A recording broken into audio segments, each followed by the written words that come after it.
नमस्कार साथियों, स्वागत है आप सभी का अंकित इंस्पायर्स इंडिया पर। मैं हूं अंकित अवस्थी। आप हैं मेरे साथ में एक ऐसे विषय पर चर्चा करने के लिए जो कि टोटली इंटरप्रिटेशन बेस्ड है। फैक्ट्स को साइड में रखते हुए बस ये पढ़ते चलेंगे कि ऐसा हुआ तो हुआ कैसे।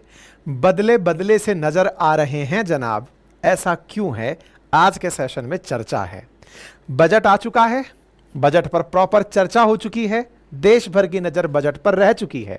हम ऑलरेडी बजट पर कई सेशंस शेयर कर चुके हैं, बता चुके हैं कि बजट किस किस के लिए क्या लेकर आया। युवाओं के लिए क्या लाया, तो बाजार के लिए क्या लाया, खेती किसानों के लिए क्या लाया, सारी जानकारियां हम दे चुके हैं। लेकिन बजट इस बार खुद सरकार के द्वारा एक ऐसे व्यक्ति के लिए भी लाया गया है जिसने संभवतया ये मेरे कयास हैं कि सरकार को नाराज किया है। और ऐसी स्थिति में बजट इस बार इन्हें परेशान करने वाला है। क्यों? क्योंकि बीएसएनएल को भर के पैसा दिया गया है। कितना? 82,916 करोड़ रुपए केवल इस बजट के अंदर बीएसएनएल को रिवाइव करने का दिया गया है। अगर total budget allocation 1.28 lakh crore का है टेलीकॉम में, तो उसमें से 82,000 और भी 83,000 राउंड फिगर में लेकर चले तो इतना अमाउंट केवल बीएसएनएल को दिया गया है। बड़े सवाल बनते हैं कि बीएसएनएल वर्सेस जियो की लड़ाई जो आप और हमारे बीच में ध्यान में आई, उसमें सरकार भी बीच में आ गई है। और सरकार बीच में आई है और आप और हमने जिस प्रकार से बीएसएनएल पर विश्वास जताते हुए एक माहौल बनाकर रखा था कि भैया बीएसएनएल होगा तो ही हम मोनोपोली से बच पाएंगे जियो की से, तो आज सरकार को यह बात समझ में आ गई है और आते ही सरकार ने पासा पलट दिया है। लेकिन सरकार ने पासा इसलिए पलटा कि अपोजिशन अंबानी के ज्यादा नजदीक चला गया। जैसा चुनाव प्रचारों में मोदी जी ने राहुल जी पर इल्जाम लगाया था कि भैया टेम्पो पहुंच गया दिखता है। अच्छा, टेम्पो को प्रमाणित करते हुए यह लोग शादी में भी दिखाई दे ही गए थे। कहते हैं कि शादी में अपोजिशन की तरफ से सारे वो बड़े बड़े लोग उपस्थित थे जो कि मोदी के साथ अंबानी के संबंधों की चर्चा किया करते थे। ऐसी स्थिति में क्या मोदी जी खफा हैं कि इनको क्यों बुला लिए, और बुला लिए तो लो सबका बदला लेंगे अपन। और बदला लेने की शुरुआत संभवतया इसी शादी के बाद तय की गई। अपन तो जानते नहीं है कि क्या हुआ, हम तो केवल बस फैक्ट्स और फिगर्स को पढ़ रहे हैं। आप और अपन बैठ करके केवल अंदाजा लगा रहे हैं कि क्या हुआ होगा। आइए थोड़ा अंदाजे को डिटेल में पढ़कर देखते हैं। चर्चा बजट से शुरू करते हैं। बजट निर्मला मैडम जी ने रखा, 7वीं बार रखा, इतिहास रच दिया। इस बार की बजट का थीम एम्प्लॉयमेंट रखा गया था। एम्प्लॉयमेंट के थीम में जो बजट एक्सपेंडिचर के बड़े मद निकाले गए थे कि किन में सबसे ज्यादा पैसा खर्च किया जाए, तो उसके अंदर टॉप 5 नंबर पर आईटी और टेलीकॉम था। सबसे ज्यादा बजट का 4.54 लाख करोड़ रुपए डिफेंस पर है, तो उसके बाद rural development, agriculture, home affair, education और उसके बाद आईटी ही आता है। और आईटी के इस बजट में 82,000 करोड़ रुपए और भी 83,000 करोड़ रुपए केवल बीएसएनएल के नाम पर निकाल दिए। बीएसएनएल पर पैसे खर्च करने की सरकार ने कवायद की सो की, साथ में इस पैसे का कहां उपयोग होगा यह जानकारी आप और हमें बहुत खुशी दे सकती है। खुशी इस बात की हो रही है कि कम से कम इस प्रकार जो प्राइवेट कंपनी हमारे देश में मोनोपोली की तरफ जा रही थी, जिस प्रकार से जियो ने हमारे साथ बर्ताव वो गूगल वाला किया था कि हम एक ही कंपनी है, इकलौती सर्विस प्रोवाइडर, हम दाम बढ़ा देंगे तो तुम कहां जाओगे। अब सरकार को नजर आया है कि नहीं, हम खड़े हैं और हमारा रहना जरूरी है। ऐसी स्थिति में 82,916 करोड़ रुपए अभी जो कल का बजट आया, इसमें टेक्नोलॉजी अपग्रेड और रीस्ट्रक्चरिंग के लिए सरकार द्वारा दिया गया है। दैट मींस जो लोग मजाक बनाते थे कि बीएसएनएल है, भाई साहब नहीं लगेगा। सरकार ने कहा जरूर लगेगा। हम लोग इतना पैसा इनकी स्ट्रक्चरिंग पर खर्च करेंगे कि यहां पर बीएसएनएल रिवाइव हो जाएगा। और इंटरेस्टिंग चीज जो बहुत ज्यादा मायने रखती है, ये दिखाते हुए कि जिस प्रकार से सरकार ने पहले बीएसएनएल को संभवतया इग्नोर कर दिया था, आरोप लगने लगे थे कि बीएसएनएल को बर्बाद ही सरकार कर रही है क्योंकि अंबानी प्रेम है। इस अंबानी प्रेम के चलते मोदी सरकार ने उन्हें फायदा पहुंचाने के लिए बीएसएनएल को इग्नोर किया। अब वो पासा पलट गया है। तथ्य बताते हैं कि 17,000 करोड़ रुपए केवल और केवल सर्विस ऑब्लिगेशंस के बैलेंस को पूरा करने के लिए, ताकि 17,000 करोड़ रुपए उन लोगों को दिए जा सकेंगे जो बीएसएनएल के कर्मचारी रिटायर्ड हो रहे हैं, जो पेंशन पर जा रहे हैं। 1 अप्रैल 2014 के बाद से जो कर्मचारी हैं उनको यह पैसा दिया जाएगा। मतलब सोचिए, एक समय बीएसएनएल की यह हालत हो गई थी कि बीएसएनएल के कर्मचारियों को कंपलसरी रिटायरमेंट तक के प्रस्ताव दिए जा रहे थे कि भैया अब आपकी जरूरत नहीं है, आप मत आइएगा, क्योंकि बीएसएनएल चल नहीं पा रहा है। अब सरकार कह रही है कोई नहीं, बीएसएनएल के कर्मचारियों को रिटायरमेंट बेनिफिट्स भी मिलेंगे। 17,000 करोड़ इस बार के बजट में उन कर्मचारियों को मोरल बूस्ट करने के लिए दे दिया गया है। अपने आप में यह बदलता हुआ पासा बहुत कुछ इशारे करता है। मतलब यह समझ लीजिए कि इस बजट ने पर्टिकुलर फोकस किया है उन सब चीजों को जिन्हें आपने इन दिनों ट्रेंड बनते हुए देखा। आप सोचिए कि टेलीकॉम मैन्युफैक्चरिंग के अंदर सरकार ने 5% इंपोर्ट ड्यूटी इंक्रीज कर दी, ताकि देश के अंदर ही टेलीकॉम के लिए जो आवश्यक एलिमेंट्स हैं उन्हें यहीं पर डेवलप किया जा सके, देश के अंदर ही प्रिंटेड सर्किट बोर्ड की असेंबली की जा सके। इस प्रकार के प्रयास किए गए हैं, क्योंकि अभी तक हमारे देश के अंदर टेलीकॉम के और नेटवर्किंग के लिए जो आवश्यक इंस्ट्रूमेंट्स थे 40% तक हम इंपोर्ट करते थे। हमने इंपोर्ट ड्यूटी बढ़ा दी ताकि वो हमें महंगे पड़े और हमारे देश के अंदर डोमेस्टिक प्रोडक्शन को उस कॉम्पिटिटिव प्राइसिंग पर बढ़ावा मिल सके। इस बजट में 34.46 करोड़ रुपए में भारत के अंदर टेक्नोलॉजी और इन्वेस्टमेंट प्रमोशन के लिए, 70 करोड़ रुपए चैंपियन सर्विस सेक्टर स्कीम के लिए, 1800 करोड़ रुपए प्रोडक्शन लिंक इंसेंटिव स्कीम के लिए इस बजट में अलोकेट किए गए हैं, जो अपने आप में यह दर्शाता है कि ना केवल सरकार केवल बीएसएनएल की पेंशन, बीएसएनएल कर्मचारियों की पेंशन, बल्कि टेक्नोलॉजी अपग्रेडेशन और मेक इन इंडिया के तहत देश में ही प्रोडक्शन लिंक इंसेंटिव स्कीम से कंपनियों को चलाया जाए, उस पर पैसा खर्च कर रही है। सवाल यह नहीं है कि बजट पर आप इतना पैसा खर्च कर रहे हैं, सवाल यह है साहब अब क्यों कर रहे हैं? क्योंकि जब पूरी तरह बीएसएनएल चरमरा गया, अब आप हाथ बढ़ाए तो कुछ गड़बड़ हुआ है क्या? हम तो बस बात करने वाले लोग हैं, आप और हम बैठ के बतिया रहे हैं कि क्या हो रहा है। मेरे प्यारे साथियों, सरकार ने एक और काम किया है। अभी तक जब यह कहावत कहा जाती कि बीएसएनएल है भाई साहब नहीं लगेगा, लेकिन सरकार ने गांवों तक ऑप्टिकल फाइबर पहुंचाने के लिए भारत नेट योजना में वर्ष 2024 के अंदर बीएसएनएल के लिए जो मतलब डेटा है, बजट है, वो बढ़ाकर 8500 करोड़ कर दिया है। मतलब आप सोचिए कि 2023 में भारत नेट परियोजना जिससे गांवों में ऑप्टिकल फाइबर पहुंचाता था, उसके अंदर 1500 करोड़ रुपए पहले खर्च किए। 2024 के अंदर यह आंकड़ा बढ़ा करके अब अंतरिम बजट में बढ़ाकर 8500 करोड़ तक कर दिया है। मतलब गांव में भी इंटरनेट पहुंचेगा ऑप्टिकल फाइबर से, पूरे देशवासियों को 4G इंटरनेट मिलेगा। तो क्या यह सब अंबानी के लिए किया जा रहा है? अंबानी के लिए क्यों किया जा रहा है? मैं इसलिए बार बार कह रहा हूं कि बजट तो अब आया है जुलाई में, लेकिन हमारे देश में पिछले महीने जून में एक जबरदस्त भूचाल आया था। प्राइवेट कंपनियों ने अपनी मनमानी का कुछ ऐसा तांडव रचा था जिससे हमें यह लगने लगा था कि जियो तो हम सबको अपना गुलाम बनाने का प्रयास कर रहा है। क्यों? क्योंकि जब तक जियो नहीं आया था मार्केट में तो इतनी सारी कंपनीज टेलीकॉम सेक्टर में काम करती थी, लेकिन जैसे ही आप जनाब आए बाकी सारी कंपनियां खत्म, ले देकर 2-3 कंपनी बची, जिनमें से एयरटेल और वोडाफोन प्राइवेट थी, बीएसएनएल सरकारी थी। सरकारी बीएसएनएल तो बेचारी सरवाइव ही नहीं कर पा रही थी क्योंकि 4G का स्पेक्ट्रम खरीदने के पैसे नहीं थे, और एयरटेल और वोडाफोन जियो के साथ मिलकर के मोनोपोली को इतना बढ़ावा दे दिए कि साहब आप प्राइस बढ़ा रहे हैं तो हम भी आपके साथ प्राइस बढ़ाएंगे।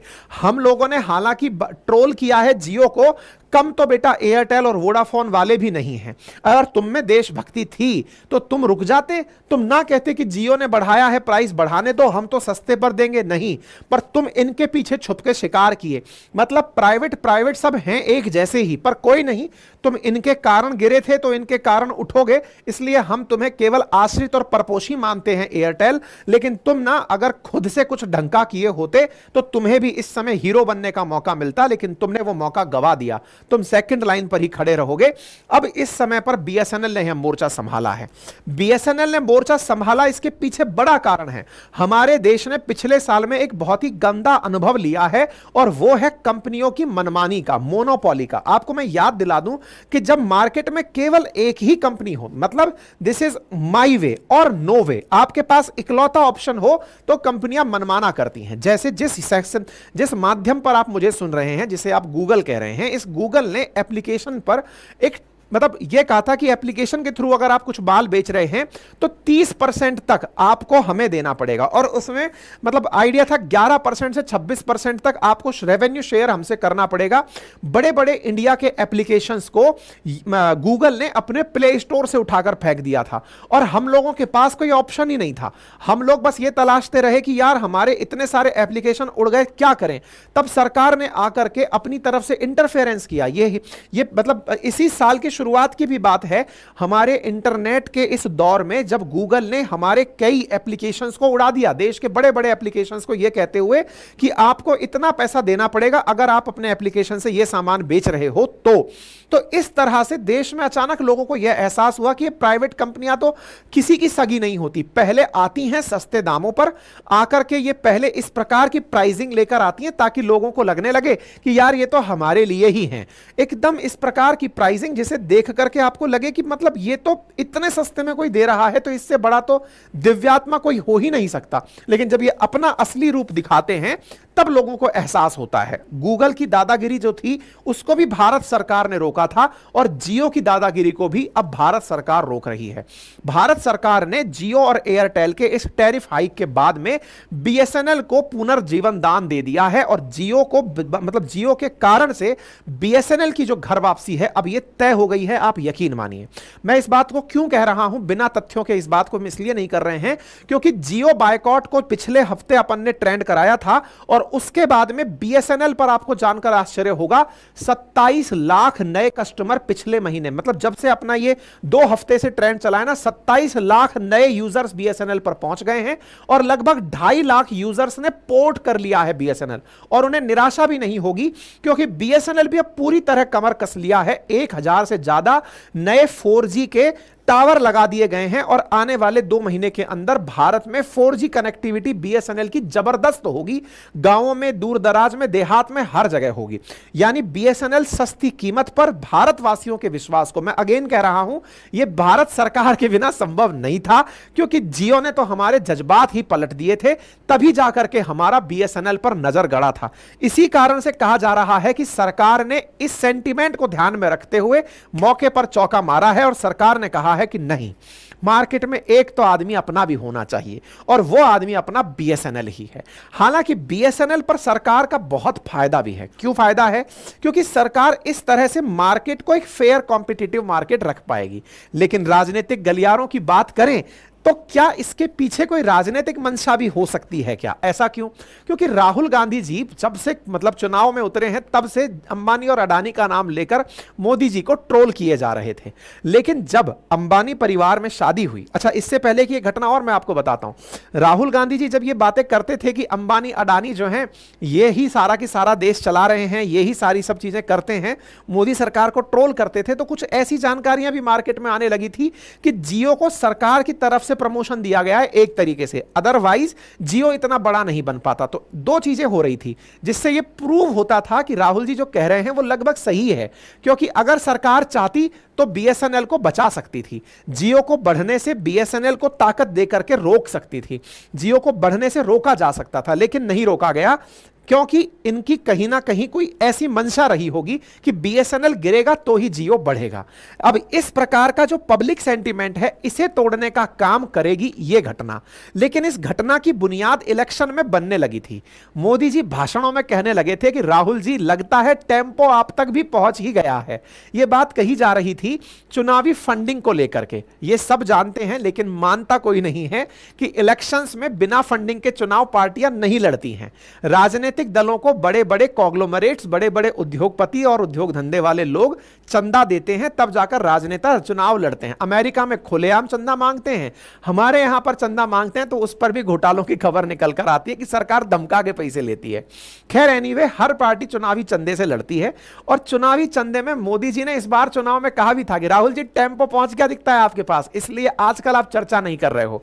अच्छा, राहुल जी ने हालांकि इस बात पर आड़े हाथों लिया, बोले नहीं साहब हम तो आज भी चर्चा कर रहे हैं, लेकिन इस बीच में अंतरराष्ट्रीय अखबारों में यह सुर्खी जरूर बनी थी कि भारत के अंदर चुनाव हो रहे हैं जो दुनिया की सबसे बड़ी डेमोक्रेसी के चुनाव हैं और उसमें एशिया के सबसे अमीर आदमी अडानी को घसीटा जा रहा है।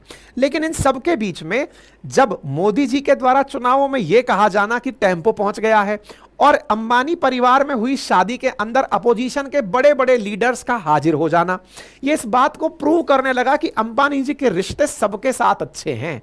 प्रधानमंत्री ही केवल आशीर्वाद देते हुए नहीं दिखते, अपितु लालू जी का फुल फैमिली भी यहां है, तो अखिलेश जी भी उपस्थित हैं, तो ममता दीदी भी प्रेजेंट हैं, तो कांग्रेस के बड़े नेता भी प्रेजेंट हैं। मतलब अंबानी जी सबके साथ बनकर चल रहे हैं। तो मोदी जी को भी कहीं लगा होगा, ठुकरा के मेरा प्यार मेरा इंतकाम देखेगी, तुम यार हमको बदनाम किए, चुनावों में अंबानी हमारा नुकसान पहुंचा गए और तुम्हारे फंक्शन में आकर के ये सब लोग फोटो खिंचा रहे हैं। लगता है मोदी जी जो है ना अपना इंतकाम इन लोगों को दिखा रहे हैं कि तुम्हारे चलते हमको राजनीति में बहुत नुकसान हुआ है, अब अपना बंदा आएगा और तुम्हें हिसाब पूरा करेगा। अब आप पूछेंगे अरे नहीं सर इस बजट से क्या नुकसान पहुंच जाएगा। अरे बजट छोड़िए, आपको अपनी ताकत का एहसास मैं कराता हूं। आप लोगों ने जो बायकॉट जियो किया और जिस तरह से बीएसएनएल पर घर वापसी आपने कराई, हालत खराब हो गई भाई साहब, जियो की हालत खराब हो गई, क्योंकि कहीं ना कहीं सरकार को जिस चीज का बहुत नुकसान हुआ था वो अपोजिशन का अंबानी अडानी नैरेटिव था। अंबानी के फंक्शन में अपोजिशन ने पहुंच करके मोदी सरकार को एक जीवनदान दे दिया है कि चलो कम से कम हमारे ही रिश्ते अंबानी जी से नहीं है। दुनिया को भी दिख गया कि बड़े बड़े नेता अंबानी जी के साथ बढ़िया रिलेशन रखते हैं। फिलहाल के लिए अब अपनी इमेज सुधार लेते हैं और अपनी इमेज सुधारने के लिए ट्रंप कार्ड है कि जिस जियो के कारण बदनाम हुए थे बीएसएनएल को लाकर चलो साख बदल लेते हैं। क्या वाकई में इस बात का फर्क पड़ा? अजीब बहुत फर्क पड़ा है। बहुत फर्क क्या पड़ा है? डेटा देखिए, बीएसएनएल ने 2.75 मिलियन कस्टमर जब से प्राइस इंक्रीज हुआ है ना तब से नए जोड़े हैं। 2.5 लाख कस्टमर्स ने हाल ही में पोर्ट किया है जो कि अन्य नेटवर्क से बीएसएनएल में पोर्ट होकर के आए हैं। और यह खबर बड़ी बनती है कि प्राइवेट टेलकोज का जो टैरिफ हाइक चला उससे फायदा बीएसएनएल को हुआ है।